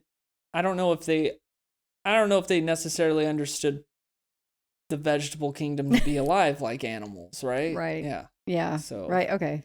Yeah. So it was just arbitrary, I guess. But yeah. So I mean, but you get results without the vegan aspect of it. Yeah, exactly. But you also know that I like to consistently make myself push the envelope. Push the envelope. I'm on 1 week of no caffeine right now. Yeah. I can't believe that. Like, not even a soda, dude. It's like I got a Sprite the other day, but I was like, there's no caffeine in Sprite. I know there's no caffeine in Sprite. That was the thing, because at first I was like, I wanted a soda, and my favorite soda is Sprite, and I was like a little bummed out because I was like, I can't drink. I was like, wait, Sprite doesn't have caffeine. Get a Sprite. Yeah. Because I do like on a hot day, Coca-Cola. That's really nice, No, I don't like it. But soda, that carbonated caffeine was causing me problems. It's the other stuff in there, yeah. Well, yeah, but I mean, like, it's like my anxiety was pretty bad, and it's because I was abusing caffeine. I was like drinking caffeine till like 2:00 in the afternoon, and I was like, okay, I gotta stop. Yeah, especially when that study came out. Yeah, it feeds the big C, so no. Yeah, I don't want it. But so in meditation, you're saying that it's like bringing in the form, so they meditate to be able to see the schema or the template. The form, right? The perfect ideal. Right. Okay, so like accessing a template of the thing, right? Whatever it is, and bringing that visually into sensibly, right? So one of the things that I always like to talk about is when you're working with the planets, there's temperature changes in your body. Now, this is something that I've noticed, and myself personally, I'm a very kinesthetic person. I feel a lot of the subtle things. That's why I get sick around, like I get nauseous around negative, darker stuff and that kind of stuff. Some people are more auditory, some people are more visual. I'm a very kinesthetic person. And one of the things that I've noticed doing astrological magic is that every planet has a temperature and a humidity associated with it. And I can feel the changes in the temperature and the humidity when I invoke the planet, right? So if I'm invoking Saturn, all of a sudden I'm kind of cold and... That's atomokinesis. Yeah. So... what's happening in that process is that there is the perfect God form of Saturn, right? And Saturn contains a lot of attributes and that kind of stuff. And as I'm bringing Saturn down into me, it manifests sensibly, right? Okay. So, and the biggest indicator for me is like I can feel the temperature changes, right? Maybe somebody will notice everything gets darker if they're a visual person. Okay. Right? Yeah. So they are now sensibly experiencing the form of Saturn. And now you're taking this sensible experience with this meditative comprehension or contemplation of the form, and then you're bringing this. So you've brought the intellectual, ideal form, made it manifest in the material through your body, through your senses, and now you're pushing that marriage into the object itself. Right? Yeah. Okay. Yeah, that makes sense. Yeah. So, and this is like, I mean, like I'm saying, this is incredibly unaccessed material. A lot of people don't access it. A lot of people don't practice this way. You can make talismans just by creating them at the astrologically auspicious time. They will work. However, when we're turning this into like a really intense magical practice, this is what's happening in it, right? And especially when we're going through this self-deification, this Arabic theurgy that I like when I say there's theurgy in the Picatrix that nobody's paying attention to, this is what I'm talking about, right? Because you are literally making yourself into the planets. You're making your soul into it. So it resonates with the planets, right? Right. So, I mean, we're made of it. Yes. It composes all of us. I mean, literally, if you look at human ash under the microscope, it literally looks like the cosmos. Yeah. Literally. Like it's, we are it. It is us. It's the micro, macro whole thing. Yeah. The Russian doll effect. The grand Hermetic axiom. And that's why I think Arabic magic, in conclusion, is the perfect expression of Hermeticism. Yeah. I mean, it's definitely what you do all the time. Like, I live with it. I see it. Yeah. Well, yeah. So, I mean, like now that we've talked about all this stuff, right? Makes more sense. This is all stuff. It's crazy because like I've been practicing all this time and like you've seen me practicing and I'm just like, I don't know where I get this. I just do it. Right. I know where you And then I'm slowly going through this material very recently, right? Because I just started learning Arabic last year. Yep. I'm starting to go through this material and then I'm starting to see my practice like so many thrown things. in my face. Like I look up stuff all the time for you. And like because of my access at work, right? Yeah. And I'll be reading just brief little snippets and I'll be like, oh my gosh. I know. And I'll be like, you need to read page like, exactly. I'm like, hey, I just sent you this book. It's like 10,000 pages, but like go to this chapter and look at this. Yeah. And it's because it's something that you're literally doing. And it's, and I know you don't know about it. So can you practice Arabic magic without knowing Arabic? Without knowing how to read Arabic? I think you can. Yes. I definitely have hard. It's hard, but you can follow your intuition. Like I said, Picatrix would be the ground floor. Some of the material, I'm going to be posting links in the description. Some of the material is in English. You can access it. And if you start practicing, I personally was led by these, by the stars and their spirits into the practice that I have today. My ability to read Arabic is so bad. It is so bad because I don't speak it. I don't have anybody to speak it. Like it's not a language that you can look at and phonetically spell out at all. I struggle when I'm like reading through the tomes and that kind of stuff. But it's definitely something. Yeah, it's definitely something that you can practice. And if there's anybody else out there that practices Arabic magic, we would love to hear about your experience. If you've got any slept on resources, share alike. Yeah. So I think one of the most important things I wanted to do with this episode was give people threads to chase down, right? So that's why I name drop some people, name drop some books and that kind of stuff, because I also think it's important that what academia is doing with Islamic esotericism and magic, the forerunner of it's Dr. Liana Saif. There's also Amina Enlows, who gave us the excerpt translation of the Shams al-Ma'arif.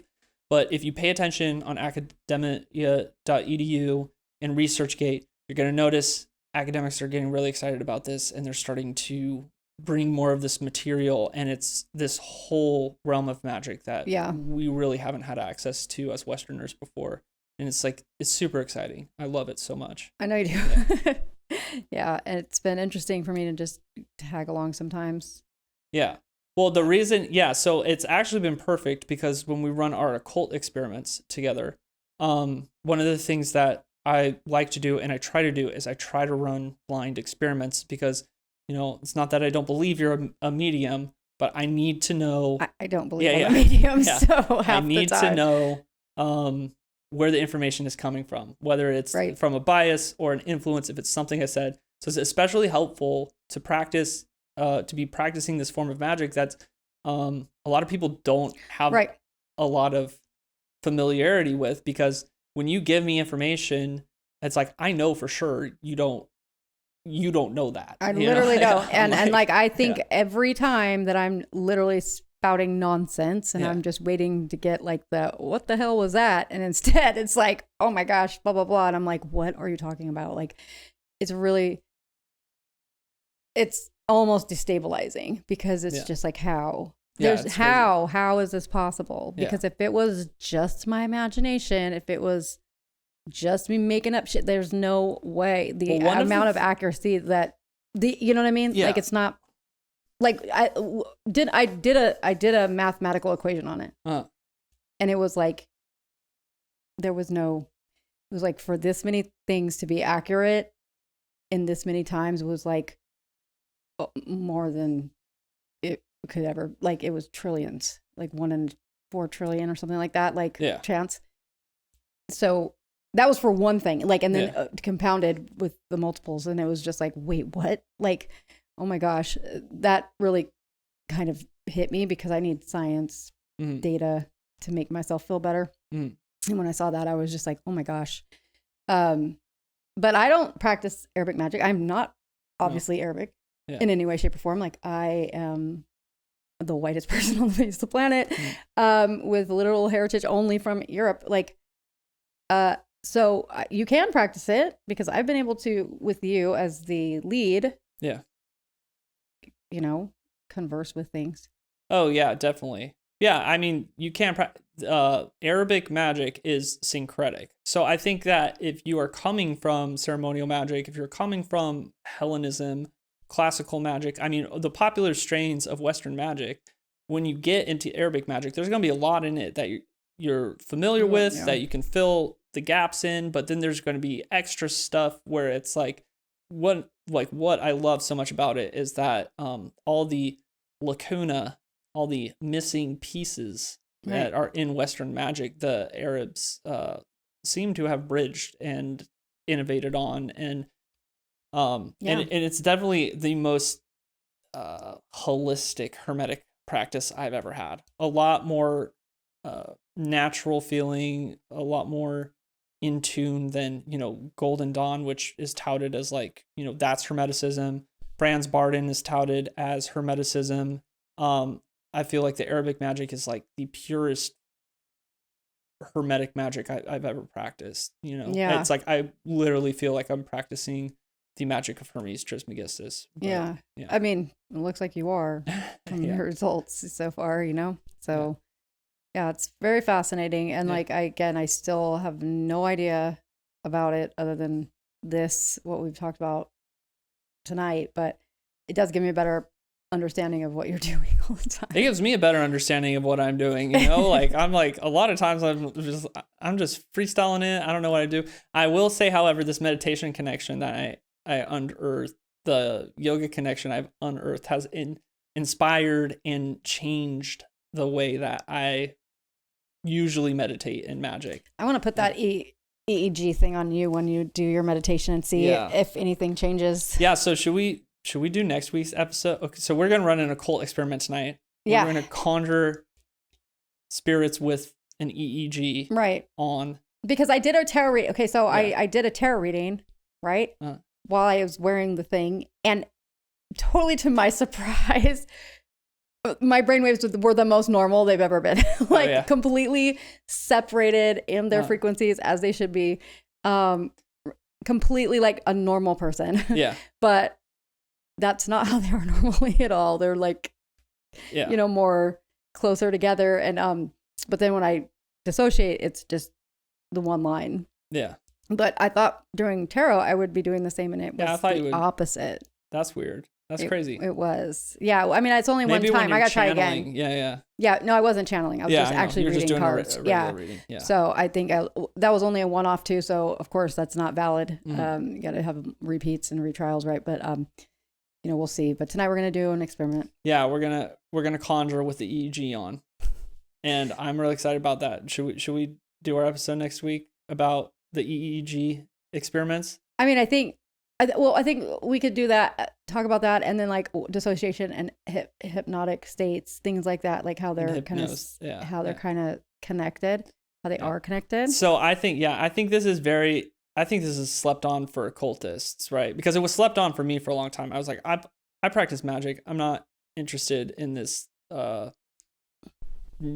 weird new age psychology crap. And then you married a doctor of psychology. Then I got into it, and then I got into hypnosis, and it has cracked my my practice open. Because that's the thing, is like we're filtered, right? Yeah. We're filtered, and then and dissociation removes those filters for you, as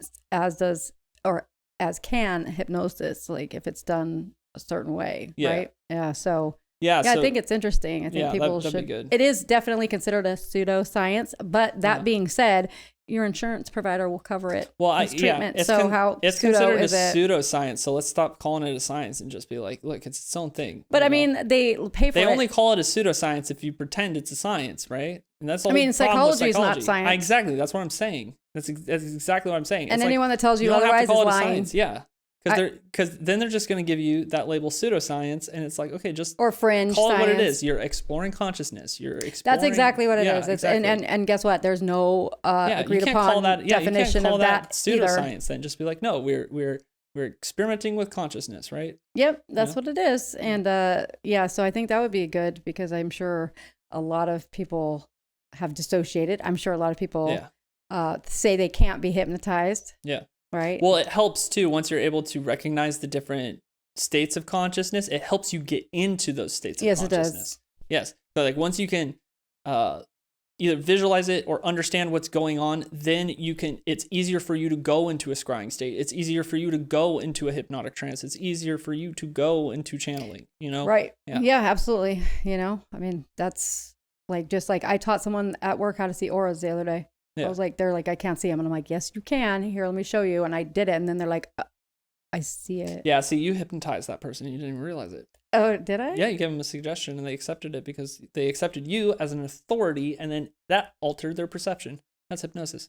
They could see it. And they saw the color I saw too. So, and I hadn't told them. I was like very proud of them. Yeah. But I'm sure they'll deny it. You know how it is. Yeah. But this has been fascinating. I learned a lot that I'm going to immediately forget. It's fine. Because I need to. Yeah. But I don't think you gave out anything that's. There's one tome that I've been like glued to that I didn't give out, and it's because it's my grand secret, and I've been using it as a reference guide. Maybe one day, I want to start doing an alphabet series on my own personal YouTube channel, and then I'll start exposing that tome on there with the alphabet series. But foreshadowing. Foreshadowing. Like you're just you're giving teasers now. Huh? I am giving teasers. You keep coming back. But, that's what we're here to do. We're not here to We're not here to just this is just a beginner's channel. No. And this is not. This is not. Yeah. Beginners. We're not here to like sit around and like, I know more history or I'm more correct and that kind of stuff. It's like, this is about practice. This is about, like the tools, discussing, talking shop, like that kind of stuff. And then and how skill sets can play into those things, right? Yeah. Like how, each person's unique set of understanding of things can definitely help their practice. Maybe you wouldn't otherwise thought that they could be connected, but they probably are. They are all connected. The farther you get in your practice too, you start realizing that. You start realizing all the things that you've collected throughout your life, they all start coming in when you're living a magical lifestyle. They all come together into that's why I learned this, and that's why I'm good at this, and that's why I like this, and it all starts to come together into one. Right. And then you start to see how you really were made for the path. Yes, how you were. Yes, exactly. You find your purpose, yourself, who you were meant to be, your plan. Yeah. like And kind of that, like, stuff. I got to say, and this is going to suck for a lot of people, but I got to say that if you're doing these things and you're taking it serious, literally the only way is to be 100% about it, like all the time, because like when I was living my life kind of not admitting what I was doing to other people, not talking about, like, I mean, I don't go up to people and be like, hi, I'm an occultist. Yeah, exactly. I mean, yeah, I kind of do. It's that can be antisocial tagline. in certain contexts. Yeah. Hello, that's great for me. I'm very antisocial, but this is, but it's like now that I'm just fully accepting of it and not like trying to hide anything. I'm not trying to like super like be loud about it either. I mean, obviously on here I am, but I have had a much better time. Yeah. And I think everyone else that does the same pretty much starts to see the things falling into place when they're not like incongruent, when their life isn't incongruent. You know what I mean? Yeah. So, congruency matters. Accepting your situation starts with accepting yourself. Yep. Radical acceptance of how weird you are. At all times. I mean, yeah, that's it. Yeah. All right. Thank you guys for joining us. Bye. Bye. You've been listening to Discourse, where we venture into the mysteries of esotericism, the occult, and the depths of spiritual exploration. I am Abammon the Great, joined as always by Dr. Anna Stone, bringing adept insights to help guide your journey. Remember, the path of wisdom is illuminated by both knowledge and experience. Until next time, continue your exploration and stay attuned to the unseen.